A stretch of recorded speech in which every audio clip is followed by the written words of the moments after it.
అందరికీ నమస్కారం. Welcome back to our channel. Friends, ఈ వీడియోలో నేను చెప్పే ఉద్యోగాలకు మీకు ఎలిజిబిలిటీ ఉంటే తప్పనిసరిగా అప్లికేషన్ పెట్టుకొని బాగా ప్రిపేర్ అవ్వండి. ఎందుకంటే ఒక కేంద్ర ప్రభుత్వ సంస్థలో కేవలం ఒకే ఒక్క పరీక్షతో ఉద్యోగం పొందే అవకాశం అయితే వచ్చింది. ఈ వీడియోలో మీకు నేను కంప్లీట్ ఇన్ఫర్మేషన్ క్లియర్గా చెప్తాను. వీడియోను పూర్తిగా చివరి వరకు స్కిప్ చేయకుండా చూసి పూర్తి సమాచారం తెలుసుకొని అర్హత ఆసక్తి ఉంటే అప్లికేషన్ పెట్టుకోండి. ఈ పోస్టులకి అప్లికేషన్ పెట్టుకోవడానికి ఎలాంటి ఎక్స్పీరియన్స్ కూడా అవసరం లేదు. ఈ ఉద్యోగాలకు సంబంధించిన మరికొన్ని వివరాలన్నీ కూడా ఈ వీడియోలో మీరు తెలుసుకుంటారు. కంప్లీట్ నోటిఫికేషన్తో పాటు ఆన్లైన్లో ఈ ఉద్యోగాలకి అప్లై చేయడానికి అవసరమైన లింక్ అనేది నేను డిస్క్రిప్షన్లో ఇవ్వడం జరిగింది. ఈ వీడియో ఏ ఒక్కరికైనా ఉపయోగపడవచ్చు అని మీకు అనిపించినట్లయితే మీకు తెలిసిన వారికి లేదా మీకు తెలిసిన వాట్సాప్ గ్రూప్స్లో ఈ వీడియోని తప్పనిసరిగా షేర్ చేయండి. ఇలాంటి జెన్యూన్ జాబ్స్ ఇన్ఫర్మేషన్ కోసం మన ఛానల్ని సబ్స్క్రైబ్ చేసుకోండి. పక్కనే వచ్చే బెల్ ఐకాన్ని కూడా యాక్టివేట్ చేసుకోండి. ఫ్రెండ్స్, మీకు నేను స్టార్టింగ్లో చెప్పినట్టుగా ఈ ఉద్యోగాల సెలక్షన్ ప్రాసెస్లో భాగంగా ఒకే ఒక్క రిటర్న్ టెస్ట్ అయితే కండక్ట్ చేస్తారు. అది క్లియర్గా సెలక్షన్ ప్రాసెస్లో ఫస్ట్ పాయింట్లోనే ఇవ్వడం జరిగింది. రిటర్న్ టెస్ట్ మాత్రమే కండక్ట్ చేస్తామని చెప్పారు.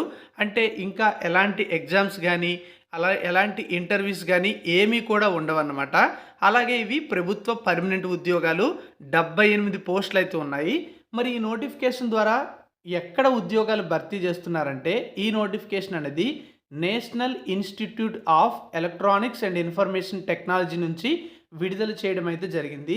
ఇండియన్ సిటిజన్స్ ఎవరైనా సరే అర్హత ఉంటే అప్లికేషన్ అయితే పెట్టుకోవచ్చు. అప్లై చేయడానికి చివరి తేదీ మార్చి 18 వరకు ఇవ్వడం అయితే జరిగింది. ఫిబ్రవరి 17 నుంచి అప్లికేషన్ ప్రాసెస్ స్టార్ట్ అయింది. ఈ సంస్థలో సైంటిఫిక్ అసిస్టెంట్ అనే పోస్టులు అయితే ప్రస్తుతం భర్తీ చేస్తున్నారు. మొత్తం 78 పోస్టులు అయితే ఉన్నాయి. ఈ ఉద్యోగాలకి బేసిక్ పే చూసుకుంటే 35,400 నుంచి స్టార్ట్ అవుతుంది. 1,12,400 వరకు ఉంటుంది. లెవెల్ 6 ప్రకారం మీకు శాలరీ ఉంటుంది. అన్ని రకాల అలవెన్సెస్ కూడా కలుపుకుంటే ఖచ్చితంగా 60,000కు పైగా శాలరీ వచ్చే అవకాశం అయితే ఉంటుంది. అలాగే ఈ జాబ్స్కి అప్లికేషన్ పెట్టుకోవడానికి గరిష్టంగా 30 సంవత్సరాల లోపు ఏజ్ అయితే ఉండాలి. కేవలం రాత పరీక్ష మాత్రమే ఉంటుంది. క్వాలిఫికేషన్స్ అయితే ఇక్కడ మీరు చూడండి, బీఈ లేదా బీటెక్ లేదా ఎంఎస్సి క్వాలిఫికేషన్స్ అనేవి ఉండాలి.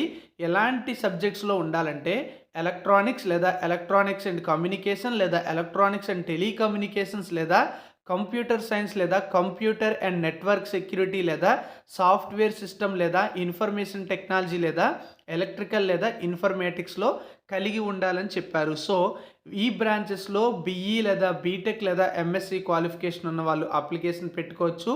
ఇండియన్ సిటిజన్స్ ఎవరైనా అప్లికేషన్ పెట్టుకోవడానికి అవకాశం అయితే ఉంటుంది. మార్చి 18, 2025 నాటికి 30 సంవత్సరాల ఏజ్ అనేది కలిగి ఉండాలి. అంటే ఆ లోపు ఏజ్ ఉండాలి. అయితే ఎస్సీ ఎస్టీ అభ్యర్థులైతే మరో 5 ఏళ్ల ఏజ్ రిలాక్సేషన్ వర్తిస్తుంది. ఓబీసీ అభ్యర్థులైతే మరో 3 ఏళ్ల ఏజ్ రిలాక్సేషన్ వర్తిస్తుంది.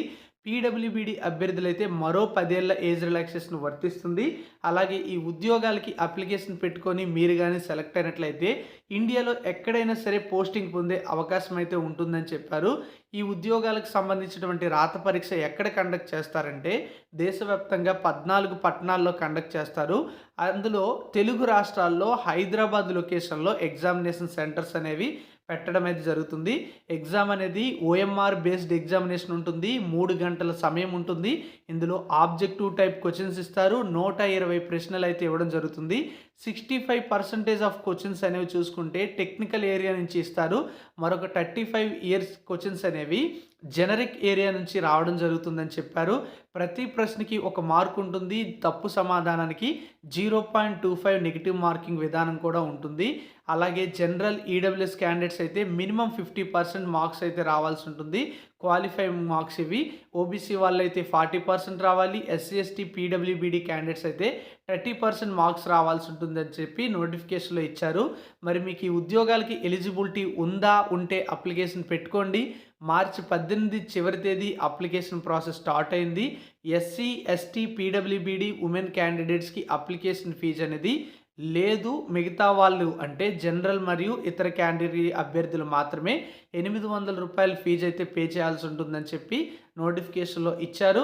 మీరు కంప్లీట్ నోటిఫికేషన్ డౌన్లోడ్ చేసి ఒకసారి చదివి అర్హత ఆసక్తి ఉంటే ప్రిపేర్ అవ్వాలనే ఇంట్రెస్ట్ ఉంటే ఈ ఉద్యోగాలను వదులుకోవద్దు.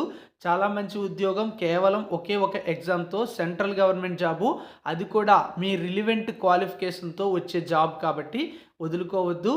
కంప్లీట్ నోటిఫికేషన్ ఒకసారి డౌన్లోడ్ చేయండి. లింక్ డిస్క్రిప్షన్‌లో ఇచ్చాను. ఎలిజిబిలిటీ ఉంటే అఫీషియల్ వెబ్సైట్‌లోకి వెళ్ళి అప్లికేషన్ పెట్టుకోండి. డిస్క్రిప్షన్‌లో నేను ఇచ్చిన లింక్‌పై క్లిక్ చేస్తే ఆన్‌లైన్ అప్లికేషన్ లింక్ కూడా కనిపిస్తుంది. Thank you for watching.